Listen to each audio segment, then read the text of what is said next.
Excellent. Welcome, everyone. And thank you for joining us for a bit more of a technical discussion on tech regulation and associated topics. We have a stellar panel today, so I'm going to mostly leave the talking to them, because that's what you all really want to hear.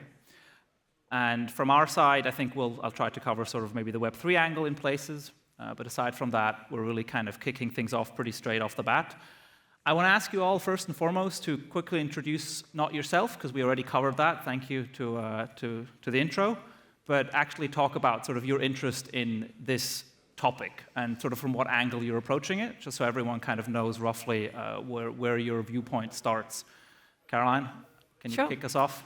So Caroline Malcolm, it's a pleasure to be here. So my background, I actually got into the crypto decentralized space as, as a tax lawyer, and started looking at about 10 years ago the issue of tax treatment of crypto and different types of tokens.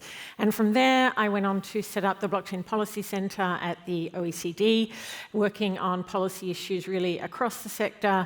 So I got to know Nicolas and the Cardano family, and then went on to work more on the data analytics side with Chainalysis, as I'm sure you know the name from the sector. Really working a lot with governments as they came to understand sort of how they wanted to think about sort of regulation in this space, and help them think through how this technology was very different from other technologies. For the last about year and a half, I've been focusing a lot more on AI and also the convergence between AI and the digital asset space, so looking forward to talking a little bit about that today as well. Excellent, thank you. Patrick? Yeah, sure. Could I just start and ask everybody in the front to take one step back, because the people are sort of getting crushed up here. A regulatory panel during lunchtime. No, so my interest is, I like to think of it at least as purely practical. So we are an asset manager focused in the reinsurance space, and we are in the milieu of changing regulation, changing attitudes.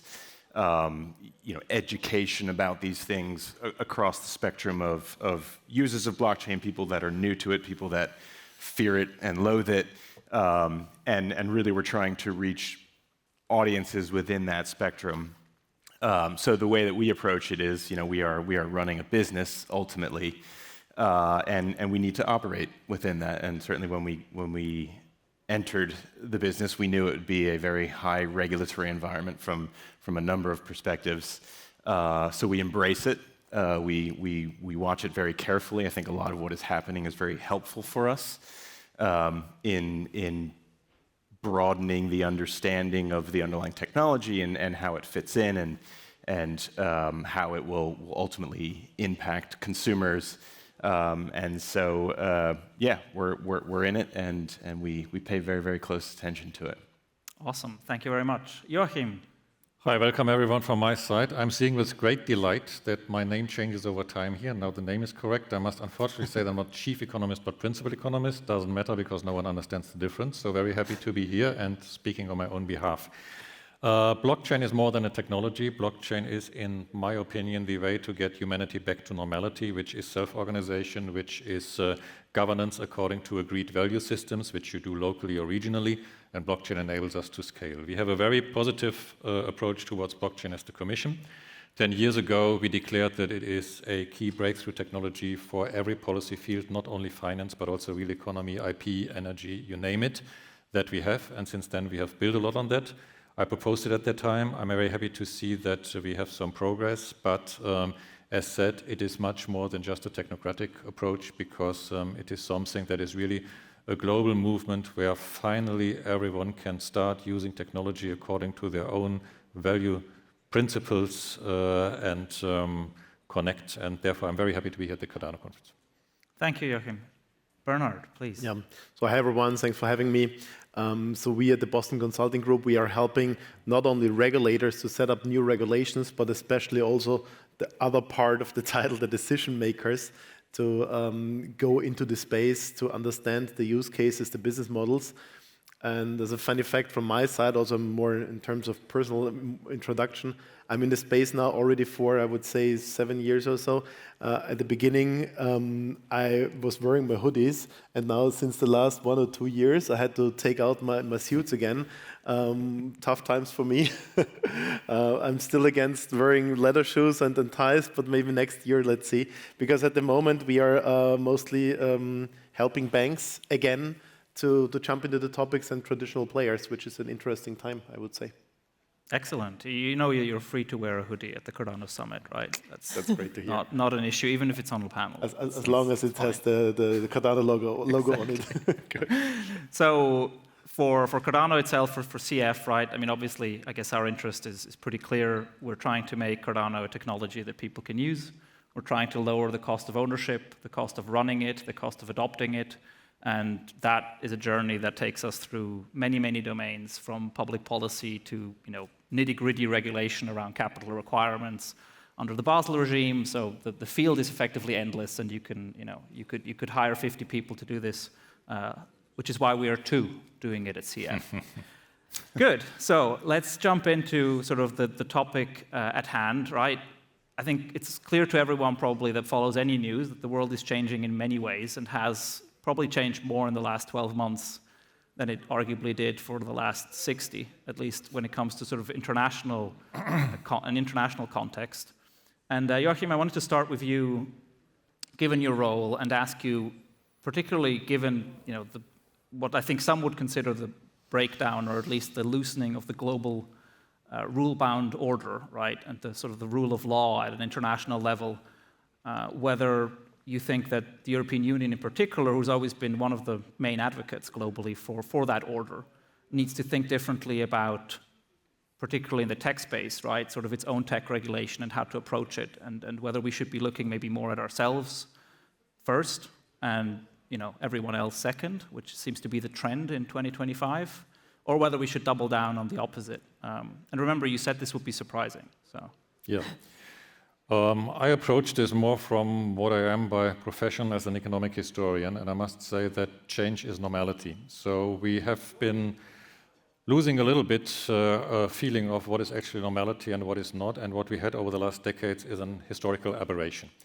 We had it over the last 500 years that every 100 years or so the world lead currency is changing. We see that right now.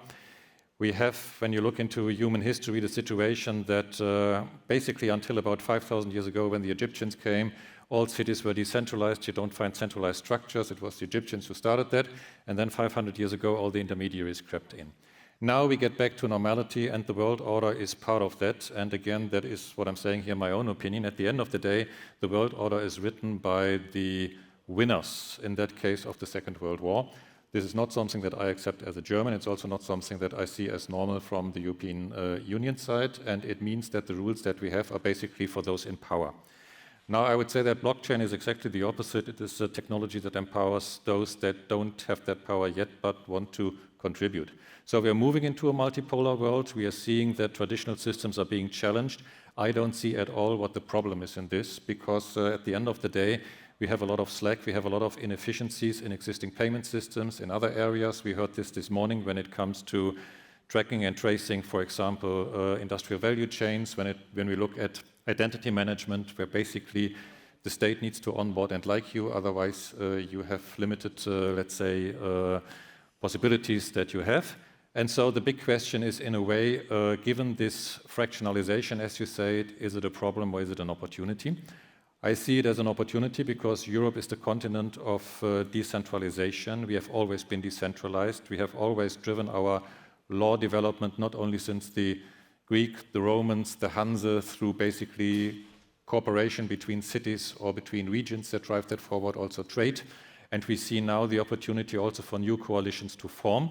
I think if you want to have an impact in terms of sorts of harmonization, if you look in that regard, and further new existing rules, you need to lead by a positive example. It doesn't suffice to say, and I completely agree to that we need to be resilient and sovereign as Europe. Yes, we need to be that. We cannot allow to have our data somewhere in the cloud regulated by others. The same with any tech stack. That is the most stupid thing that we can do.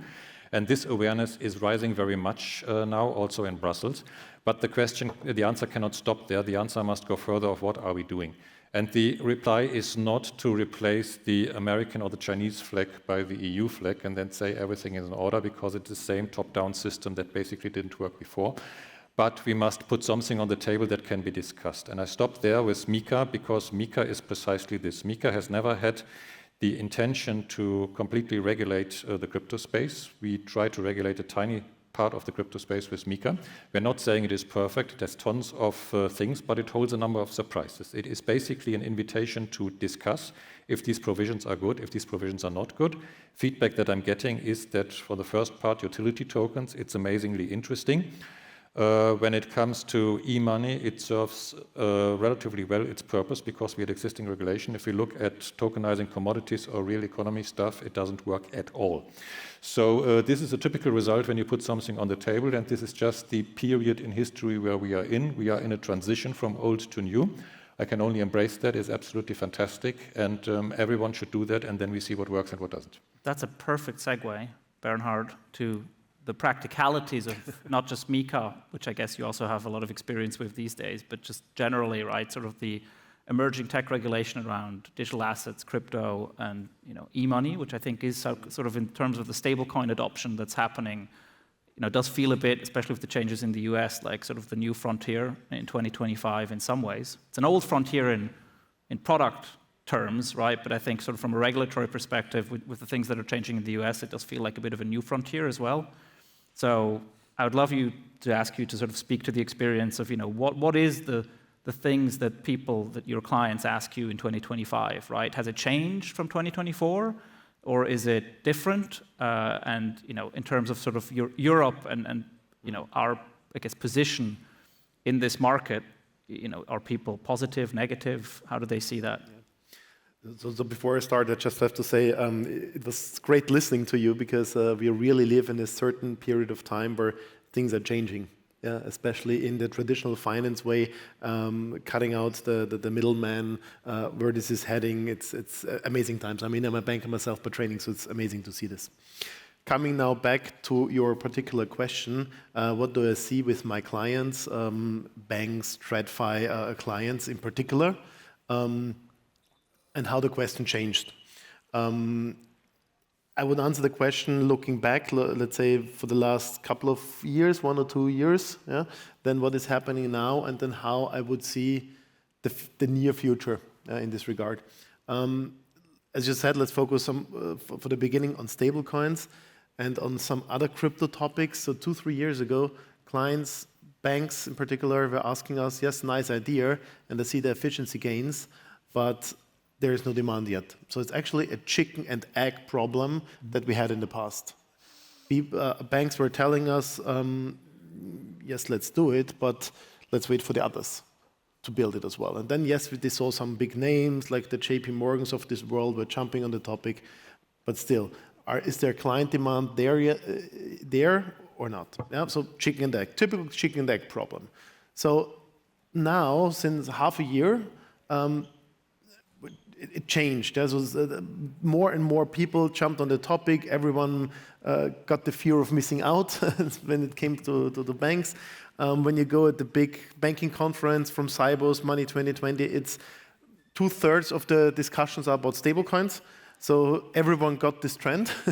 And what are the challenges for banks now is still to look at business cases, calculate business cases, and then on the option space, how to enter the new crypto world for them is how to do it. I mean, from white label solutions to join some crypto networks like CPN or others, or use an existing stablecoin, to issuing themselves or join a consortium. So there are many ways, and there is no right or wrong, and it really depends on the banks, on the particular TradFi players, what might be the right answer for them. So this is what's happening now. Then let's go to the future. I would see that in 1.5 years, we'll have, well, 1 year maybe, we'll have many new stable coins. Then is, of course, will be the question of operability. And then what I would also see is that those banks might take a little bit longer than the big techs of this world or some smaller players. Smaller players will integrate early, but they won't get the high adoption. And the big techs, like Meta, Amazon, they will be probably the first stable coins, and they might win a lot of ground in this field.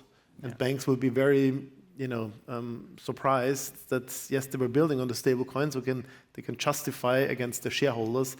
We are building already, but maybe they come a little bit later. Yeah, so speed matters now in order not to lose against the big techs. Yeah, so going back to Libra, basically, is what we're doing in some ways. Anyway, but I think that takes us perfectly, actually, Patrick, to sort of your line of work, right? Obviously, your interest is maybe not also in stablecoins, but primarily in sort of the space of tokenizing reinsurance, which is close to my heart because it was one of the first things I worked on as a young lawyer was reinsurance, and nobody understood what the hell I was doing. So, and I still think they don't. So I guess that hasn't changed. So yeah, I would love you to ask you sort of to speak to your experience again practically, right? I think in terms of getting Memberscap up and running and the conversations you're now having, and maybe also to pick up on a theme from Bernhard. How has it changed? Because I know that your conversation started last year. Has it changed in 2025? Have you seen sort of a paradigm shift, or is it still similar to before? Yeah, I think there's been enormous changes, certainly, feeling like it's accelerating in the last 12 months, but looking back 24, 36 months, very, very different environment as for obvious reasons. Like I said, we're in the depths of regulation everywhere we look in our business, whether that's on the reinsurance side or asset management, securities laws, regulation of crypto assets. For us, so much of where we fit into that, the entire value chain is ultimately our investors being comfortable with the technology. And so the environment that is, what has changed in the last 12 months and where the environment is right now, and it's, I think there's perhaps some cracks in the foundation or some nervousness that it could go one way or another, is enormously helpful to tell our story, to get people to take a serious look at the technology, to want to hold their assets in a tokenized format. And I think, obviously, the regulatory environment, meaning how the U.S. regulators are, their posture towards this innovation, and then actual regulation on the ground. And clearly, it's, not everything is even remotely regulated at this point. There's a very, very long way to go, and there'll be ups and downs, as we know. But the fact that the environment's changed so much, and you're seeing, in particular, these big banks now, I would say openly, promoting and being boosters for the technology and demonstrating ways in which it's been, economically efficient for them or profitable.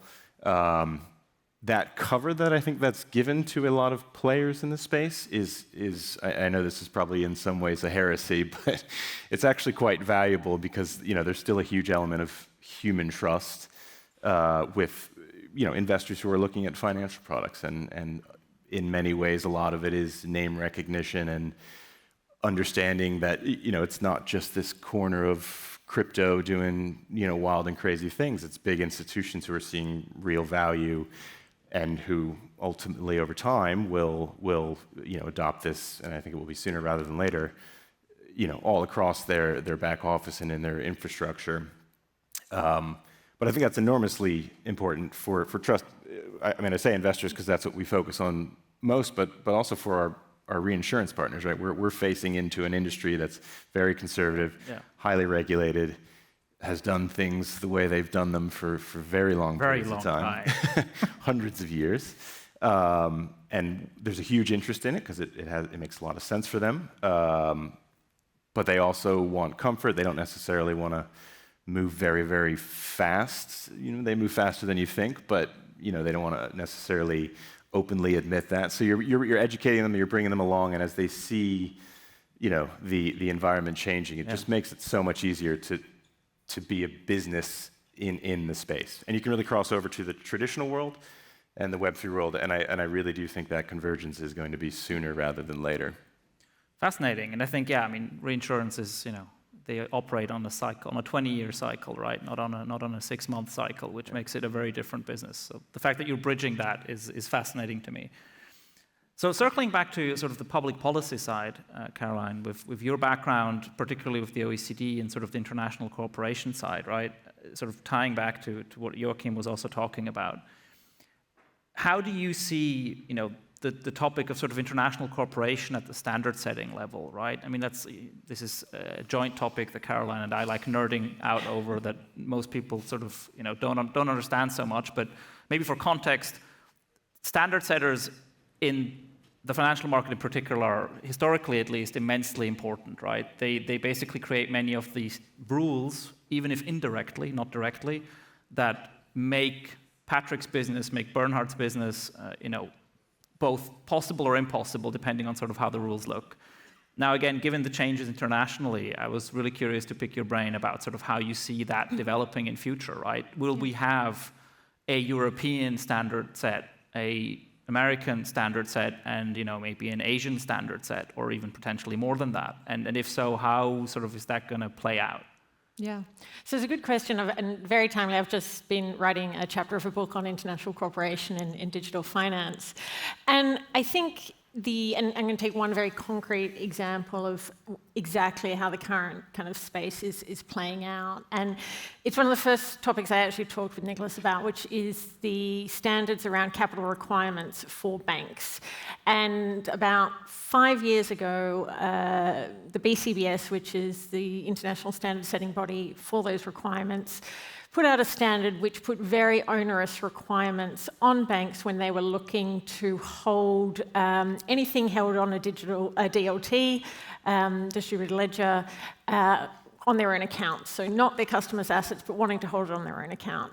And a very heavy, what they called sort of loading, so you actually had to hold a lot more capital than you would have for an equivalent traditional asset. And what's been really interesting about that, so it was sort of slated to be, and still is in fact slated to be introduced, I think, in January 2026.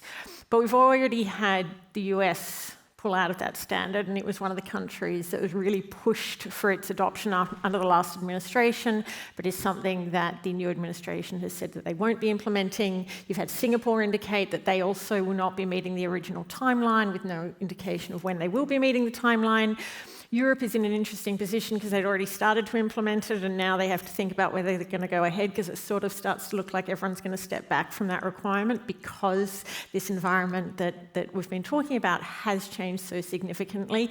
And rather than wanting to stop banks getting into this space, people are really starting to see the advantages of having the traditional players in this space, and also the amount of capital that's going to flow into this space as a result.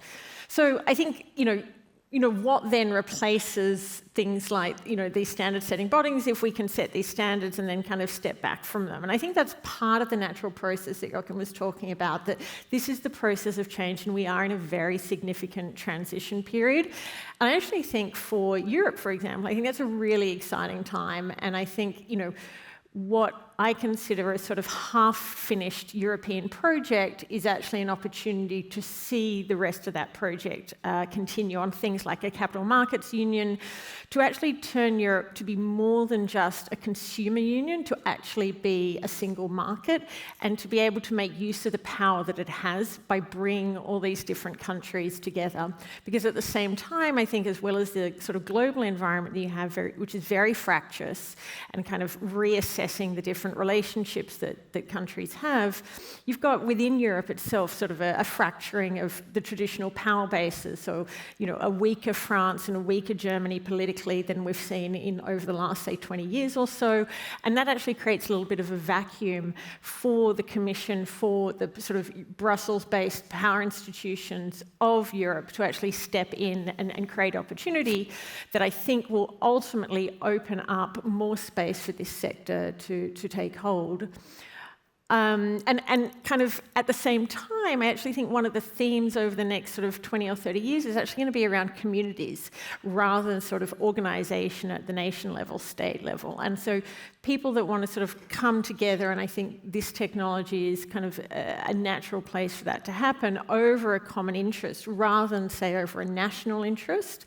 And I think you're going to see that a lot more. So rather than sort of countries, when you see what's happening, say, at G20 negotiations or at UN negotiations, rather than wanting to have sort of a country position where they negotiate everything as a whole, you're seeing them start to negotiate on an issue-by-issue basis rather than sort of trying to, and so a lot more horse trading's going on, which I think opens up a lot more flexibility.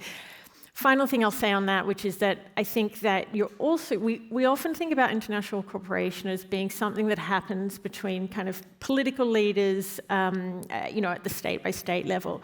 A lot of the very important international cooperation that takes place is much more at the working level. It's far less glamorous. There's no press release involved. It's the, you know, and you mentioned the Libra project, it's things like the supervisory colleges that were proposed to deal with. They occur in the banking sector. They were proposed to deal with a project like Libra DM, where supervisors in different countries actually collaborate and share information at a much more working level than the sort of high-level thing that we see where international standard setting occurs. Yeah, I guess one of the interesting questions is going to be whether that continues to happen.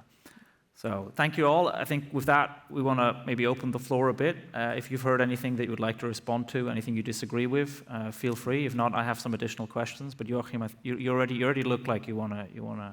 I wanted to react to what Caroline was saying, because I think on substance she's completely right in everything that she says. In my experience, it's, however, I'm not saying it's in some parts wishful thinking. It's absolutely, standardization is of absolute importance, harmonization is of absolute importance, I completely agree, and we have tons of initiatives on that now. We are currently in the process, and we present that probably in December, of making concrete proposals for the Savings and Investment Union, which is the follow-up to the Capital Markets Union. I cannot discuss details here for very obvious reason. There's exciting stuff in there for DLT, so check it out. It should be something that is hopefully helping a bit. This being said, this doesn't go far enough, and I don't personally agree with this need of fully leveling out the internal market or focusing on Europe as such, because for me, when I go in lecture 1 to students and explain to them what a token is and what all this stuff is about, actually it's extremely easy to explain what a ledger is, what a token is, what a DAO is and stuff like that. A token you should imagine as a container. It's just what it is. It also immediately shows you why standardization is important, because at the end of the day, a token is something as a digital container, where like a physical container that can be put on a boat, on a plane, on the road, on the rail, etc. You don't see from the outside what is inside. It is something of value that can be anything for someone, and someone has the key. That's all that there is about a token. Now, if you look at the real economy in the concept of a container, this is a global concept. And this doesn't stop, and you can have as many technical committees as you want. At the end of the day, the container has the size that it has and the properties because it was so convincing that everyone started to pick it up. And that's the same thing in my experience in the political domain. Political decisions are not being made because things make sense, but because there is a sense of urgency, if not panic, and something needs to be done very urgently. I was sitting for years in the Anti-Money Laundering Committee, and I can tell you that whenever there was a call for tightening the rules, that happened when we had a bomb explosion in Brussels or Paris, and then the council met and they said, you need to tighten the rules. We didn't know which rules to tighten because they are tight, but it was a political requirement at the end of the day. The same happens here. You can talk endlessly about the benefits of tokenization, etc. If you don't really have a very, very convincing use case where you get a lot of leverage by a lot of people coming together, nothing will happen. And the nice thing about Web3 is, and also about what Cardano is doing, is that in the proto-state environment that I actually actually very much support also as a privacy activist. I'm a Prussian. I want to create Prussia as a DAO, basically, to have any sort of state or mind system that you can have there. And this is how pressure emerges. And there are certain people, like I think Elon Musk, to give just one example, that have understood that. At a certain moment, Elon will take a spaceship to Mars, put a flag in, declare this a state, and then start negotiations with the rest of the world. And this is also what is happening in the internet. So you need to think much more radically about how to create a power base in a digital space that exerts pressure to the legacy system, because otherwise things are not happening. And this is not in opposition to anything that was said. You need the technical discussions, you need the standards, etc.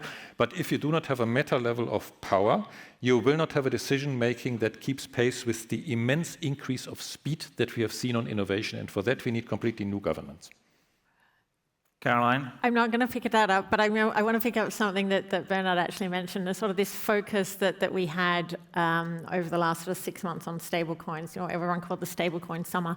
I think one of the most interesting things for me about that, it was less about stablecoins, but about what I think it was like protocol summer. And I was we really saw the rise of sort of L1s and a number of the stablecoin players, whether they were kind of crypto native ones like Circle and Tether, or on the PayPal side, coming up with their own layer ones. And I think this is really, really fascinating and ties into something that we're seeing over in the AI consumer space as well, which is, it's really all about the distribution network. And so what you saw with these stablecoin players developing their own protocols is, from my sort of standpoint, is very similar to what we saw in sort of fintech in the 2010s, which is that everybody creating their little walled gardens that they would like you to stay within. And so in the same way that you can't send from PayPal to Venmo, they want you to stay within your own little protocol, and they want to control that protocol. Now, from I think a commercial perspective, I think that works quite well if you already have your distribution network worked out. So if you're a PayPal, for example, I think if you don't have distribution, it's sort of hard to see what attracts people onto your particular protocol. So I think that's quite interesting from a business perspective. But it also raises a question, what I think of as sort of non-denominational protocols like Cardano, where you can, it's a much more open environment. What's the future for those when you have these kind of walled garden layer ones kind of popping up? The other theme, I think, to bring it into the sort of maybe AI world as well, and this kind of internet native money that we're sort of seeing stablecoins sort of really come into their own, and some of the work that Coinbase has done recently to bring out a new X402 protocol, which is super exciting, and I think if people aren't watching it, they should be. But then I saw the sort of AI Perplexity, so the Amazon Perplexity case that came out about a week ago, which is Amazon suing Perplexity for running their agents on the Amazon website and saying we don't want Perplexity agents coming to shop on the Amazon website. That's against our terms and conditions. What this is really about is who controls the customer relationship. It's really about that distribution key. And I think this is really, when it comes back to that idea of community, having a community is going to be absolutely critical to success in the future, and having customers who are faithful to your community, I think, is really, really essential, because there's going to be a lot of fighting about who actually owns that customer relationship. I mean, Amazon, for example, I think they make 35% of their sales revenue just from the recommendation engine on there. So it's so important that they are able to capture all that data about you and hold that relationship and keep you on their website. And that's going to be a real tension between some of these kind of technologies coming together. And that's why we built the Cardano community, right? That's part of the reason for it, actually, is because you're right. In terms of sort of USP and value add, there is a question, right? The protocols that are general purpose have a challenge that they are general purpose, in the sense that they're never going to compete with a bespoke stablecoin protocol, because if you can build a very specific, very narrow thing, then it's always going to be better at that one thing. And the thing that, in my mind at least, sets Cardano apart, one of the reasons, is really sort of the community component of it. And I think you need that, right? Good. So we have a few minutes left, and I'd like to ask all of you for 30 seconds final statement. Patrick, I'd love to start with you. Sure. What excites you for 2026 and for the future? Yeah, well, I mean, it's an incredibly exciting time. I think we all agree on that. I think there's an enormous, some things could break the wrong way. Let's address that elephant in the room. But I think we've absolutely crossed some point of no return on adoption. And there's you don't get there necessarily in the cleanest, straightest line possible. But seeing the behind the scenes in a few places, just what some players are doing, and the dedication that and commitment they have to long-term adoption is incredibly heartening from our perspective. That we've picked a winner to back here. I mean, I couldn't be any more positive on this is the future. I have zero doubts about that. Excellent, thank you. Bernhard? So for me, three things. Topic number one is I'm really excited to see in which direction finance and the future of finance is going. Yeah, decentralized finance, peer-to-peer, and so on. We see already something in this regard. Number two, in order to make this happen, the regulation that is currently very heterogeneous, especially when you go outside of Europe, when you compare US, Europe, Asia, and other parts, China and other parts of the world, super heterogeneous. So to see maybe a convergence here of at least some archetypes of regulation. And the third one is I'm really curious about new business models that we will see with crypto in the future, from DeFi, from other areas.